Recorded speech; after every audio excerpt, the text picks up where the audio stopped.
नमस्कार, city post में आपका स्वागत है। मैं हूं वंदना। जेडीयू के प्रवक्ता राजीव रंजन ने कहा है कि जो रुझान वीआईपी, जेडीयू और बीजेपी और हम पार्टी के उम्मीदवारों को मिला है वो अभूतपूर्व जनसभा समर्थन मिला है, वो देखने लायक है।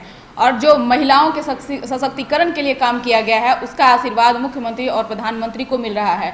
वहीं राजीव रंजन ने कहा है कि तेजस्वी यादव की सभाएं में जो भीड़ लग रही है, जो भीड़ उमड़ रही है, वो सिर्फ और सिर्फ वोटों में तब्दील नहीं कर पा रहे हैं, बल्कि उनकी सभाओं में ये बहुत पहले से होते आ रहा है कि भगदड़ जैसी घटनाएं हैं जो तेजस्वी यादव के यानी कि लालू सुप्रीमो के जनसभा में भी होती आ रही है, लेकिन वो उसको वोट में तब्दील नहीं कर सकते हैं। क्योंकि 2015 में जब महागठबंधन की सरकार बनी थी तो उसमें डिप्टी सीएम तेजस्वी यादव थे और उनके भाई को भी मंत्रालय दिया गया था, लेकिन जो रोजगार न देने का काम किए, जो नौकरियां न देने का काम किए हैं, वो जनता भूली नहीं है। चाहे उनके मंत्रालय में उन्हीं के पार्टी के मंत्री रहे हैं, उन्होंने भी एक भी रोजगार नहीं दिए हैं।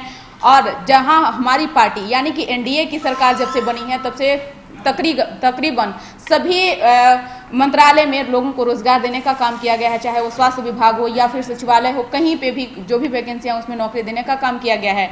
आपको बताते चलें कि आज जेडीयू ने एनडीए के सम्मेलन प्रेस वार्ता किया था और उसमें तमाम जो एनडीए के जो नेता और कार्यकर्ता थे वो वहां पे मौजूद थे। वहीं उन्होंने कहा है कि जिस तरह से तेजस्वी यादव बयानबाजी करते आ रहे हैं, चिराग पासवान बयानबाजी करते नजर आ रहे हैं, उनका कोई जो है वो एक मुद्दा नहीं है, उनका कोई एजेंडा नहीं है। बेवजह का सिर्फ और सिर्फ वो आज लोगों को सिर्फ भरमाने का काम कर रहे हैं। आगे आप सुन सकते हैं कि दानिश रिजवान जो हम पार्टी के प्रवक्ता और जेडीयू के प्रवक्ता राजीव रंजन क्या कुछ कह रहे हैं।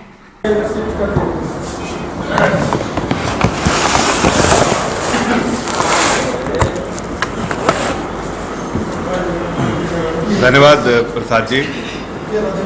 देखिए, बड़े विस्तार से राजीव भाई ने सारी बातें रख दी है, लेकिन मैं सिर्फ कुछ चंद बातें आपके सामने रखना चाहता हूँ। पहली बात कि यहाँ पर जो हमारे प्रधानमंत्री ने भी कहा कि प्रदेश की जनता पहले चरणों में जिस तरह से मतदान किया है, बहुत साफ लग रहा है कि प्रचंड बहुमत से हम जीत रहे हैं। और प्रदेश की जनता ने मन बना लिया है कि जंगल राज यहाँ नहीं आने देना है, इसलिए कि वो जंगल राज, क्योंकि मैं भी बिहार से ताल्लुक़ है, उस वक्त मैं भी अस्पताल बिहार में रहता था हजारीबाग में, और मैंने देखा है वो 15 साल भी कि किस तरह का 15 साल रहा है जो लालू जी और राबड़ी देवी जी का।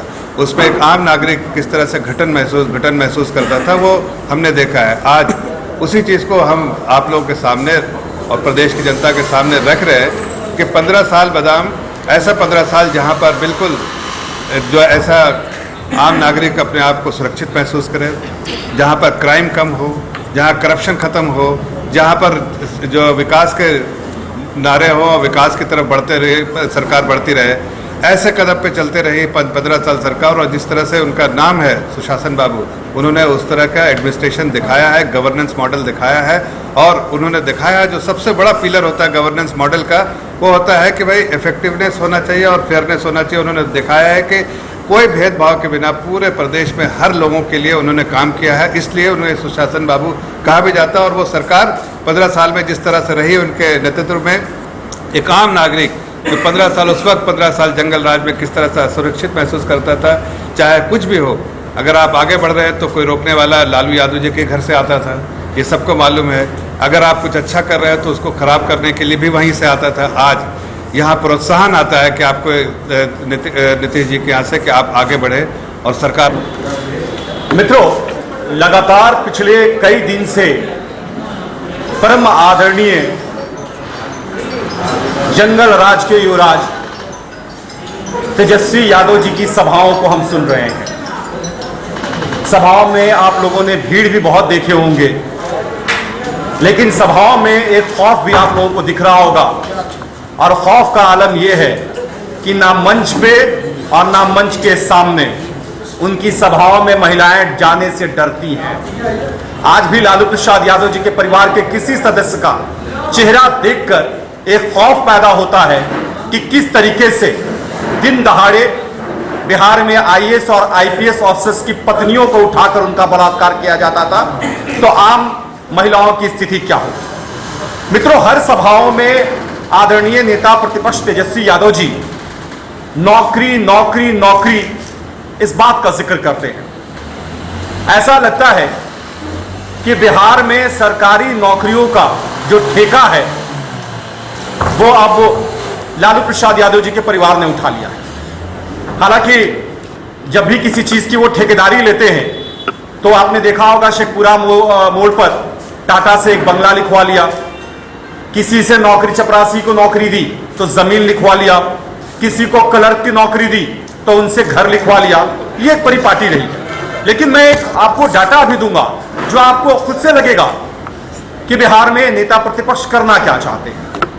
मित्रों, तेजस्वी यादव जी जब बिहार सरकार में नीतीश कुमार जी के रहमो करम पे जीत कर आए और मंत्री बने तो उनको 2 विभाग दिए गए, भवन निर्माण विभाग और पीडब्ल्यूडी।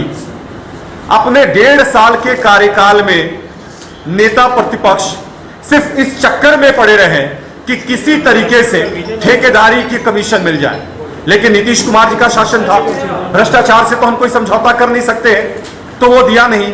तकरीबन 1.5 साल के कार्यकाल में एक नियुक्ति तेजस्वी यादव ने नहीं निकाली। और मैं आपको एक और डाटा देता हूं कि जैसे वो मंत्री पद से हटे, वैकेंसीज खाली थी। हम लोगों ने पीडब्ल्यूडी और भवन निर्माण विभाग में तकरीबन 28,000 नई नियुक्तियां की, जिसमें से 1400 इंजीनियर शामिल हैं। ये डाटा है, ये बता रहा है कि ये जब मंत्री पद पे बैठे होते हैं तो काम नहीं करते हैं, इस चक्कर में रहते हैं कि किसी तरीके से घोटाला कर रहे हैं। लेकिन जैसे हटे तो हम लोगों ने बताया, नीतीश कुमार जी की सरकार ने बताया कि वैकेंसी खाली है तो हम नियुक्ति करेंगे। वैसे ही इनके बड़े भाई, हालांकि देखिए हमारे कल्चर में एक नियम रहा है कि पिता की जो विरासत होती है हम बड़े भाइयों को सौंपते हैं। सबके घर में, आपके घरों में भी होगा। लेकिन लालू प्रसाद यादव के परिवार में अजीब विडंबना है कि अपने छोटे भाई को जबरदस्ती सत्ता हथियाना, जिसको कहते हैं, तेजस्वी यादव जी ने किया और खुद बगल से लड़ रहे हैं। और उनको लग रहा था कि तेज प्रताप यादव जी अगर आसपास के कहीं कंस्टिट्यूएंसी से लड़ेंगे तो फिर सत्ता पर अधिकार जमाएंगे। इससे उन्हें भेज दिया बॉर्डर पे कि भैया तुम उधर रहो, ना पटना आओगे, ना चेहरा चमकाओगे, और ना चेहरा चमकाओगे ना नेता बनोगे। इससे उनको किनारे ढकेल दिया। तो उनको 2 विभाग सौंपे गए थे, स्वास्थ्य विभाग और सिंचाई विभाग। इन्होंने भी अपने विभाग में एक नियुक्ति नहीं किया। फिर से जब बिहार में एनडीए की सशक्त सरकार बनी, मंगल पांडे जी स्वास्थ्य मंत्री बने, तो अकेले में आपको स्वास्थ्य मंत्री के कार्यकाल की नियुक्ति का डाटा देता हूं कि मंगल जी ने तकरीबन 42,000 युवाओं को नौकरी दी, जिनमें 6437 डॉक्टर और 12,600 और एएनएम जीएनएम सहित और भी कर्मचारियों, उसके अलावा भी कई एक विभाग में नौकरी दी। ये कहते हैं 10,000 रोजगार देंगे, जबकि बिहार सरकार के पास में जो पद अभी सैंक्शन खाली हैं, जो रिटायर्ड हो गए कुछ लोग, वो मात्र 4 लाख है। अब आप मुझे बताइए कि किसी राज्य में जब वैकेंसी 4,000 है तो कोई भाई 9वीं पास 9वीं फेल ही लड़का ये कह सकता है कि 10 लाख लोगों को रोजगार देंगे? मतलब ये भाषणों में सिर्फ और सिर्फ घोषणाएं करते हैं। मैं आपके माध्यम से नेता प्रतिपक्ष से पूछना चाहता हूं कि वो बिहार की जनता को बताएं कि जब 4 लाख पद ही खाली है तो आप 10 लाख रोजगार कहां से देंगे?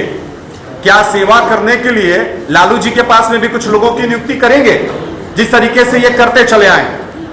तो इसका जवाब बिहार की जनता और हम भी पूछते हैं तेजस्वी जी से कि तेजस्वी जी बताएं कि पैसे कहां से आएंगे, और 10 लाख नियुक्तियों की बात करते हैं तो कौन से विभाग में कितने लोगों की नियुक्ति करेंगे, ये पहले स्पष्ट करें, तब जाकर के लोगों को बरगलाने की कोशिश करें।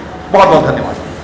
अब 1 मिनट। तो आपने सुन लिया कि क्या कुछ है। वहीं दानिश रिजवान ने कहा है कि जो जंगल राज हैं, जंगल राज के युवराज तेजस्वी यादव आज जनसभा संबोधित करते नजर आ रहे हैं, तो ये सिर्फ और सिर्फ भरमाने का जनता को काम कर रहे हैं। आप देख रहे होंगे कि कहीं भी तेजस्वी यादव के सभा में महिलाओं जो हैं वो उपस्थित नहीं है, क्योंकि आज भी उन्हें डर है कि कहीं ना कहीं हम उस रैली में जाएंगे तो हम वहां से सुरक्षित नहीं लौट सकते हैं, क्योंकि वहां आईएएस और आईपीएस जैसे महिलाओं को भी खींचकर बलात्कार किया जाता है। ऐसी घटनाएं जो है वो तेजस्वी यादव की जनसभाएं में होती आती है।